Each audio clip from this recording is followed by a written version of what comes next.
Eğil ilçemiz Diyarbakır'ın diyebilirim belki en güzel ilçelerinden. Geçen Kurban Bayramı'nda, 2025 Kurban Bayramı'nda yetkililerin açıklamalarına dayanarak söylüyorum.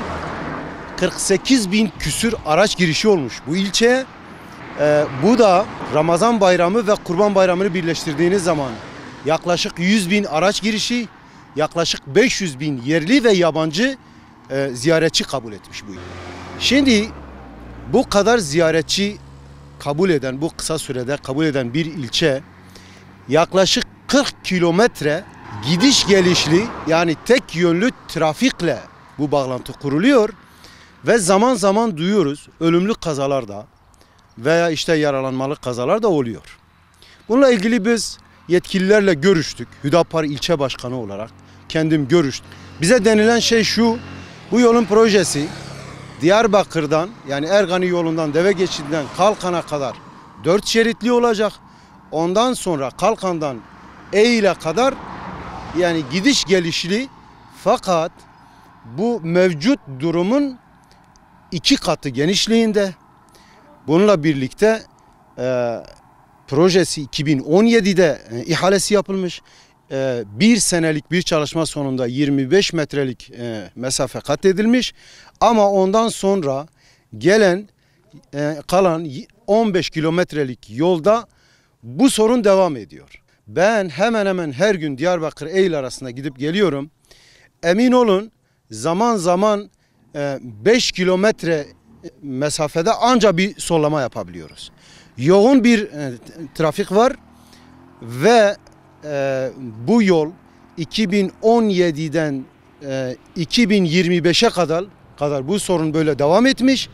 Yetkililer de maalesef ilgilenmiyor. Aldığımız duyumlara göre ihalesi 2025'te yapıldı bir daha, ama maalesef bazı şahsi menfaatler halkın menfaatleri önüne geçmiş. Yani kişisel çıkarlara feda edilmiş bu hizmet ve bu sorun böyle devam ediyor. Mesela bu geçen Kurban Bayramı'nda da duyduk. Burada bir iki araç işte ölümlü kazalara karıştı. Böyle bir kaza oldu. Motosikletli bir iki kaza oldu.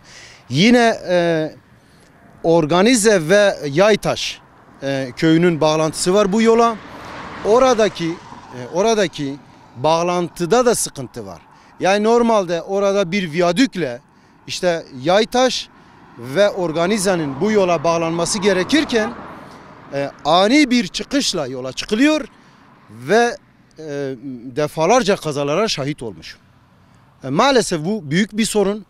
Eğil'i Diyarbakır'a bağlayan bu yol acilen ihalesi yapılması gerekiyor ve bu yolun bir an önce geri kalan 15 kilometresinin tamamlanması vatandaşların daha rahat bir seyahati için elzemdir ve acildir diyoruz. Bir an önce yetkililerin eğer bu işle karayolları ilgileniyorsa karayolları, eğer büyükşehirin sınırları içerisindeyse büyükşehirin, eğer ilçe belediyesinin yapması gereken varsa onun, ama bir an önce bu yolun tamamlanması, bununla birlikte bu sene açılan Eğil'den peygamber kabirlerine yerleşkeye giden yaklaşık 3 kilometrelik yolunda bir an önce stabilizesi yapılmış, ama en kısa zamanda bu yolun da asfaltının yapılması, gerekli kasis, tabela, yol ikaz tabelaları ve sinyalizasyon çalışmalarının acilen yapılıp bu sorunun ortadan kaldırılması gerektiğini düşünüyoruz. Yetkililerden bir an önce bu işe el atmasını bekliyoruz.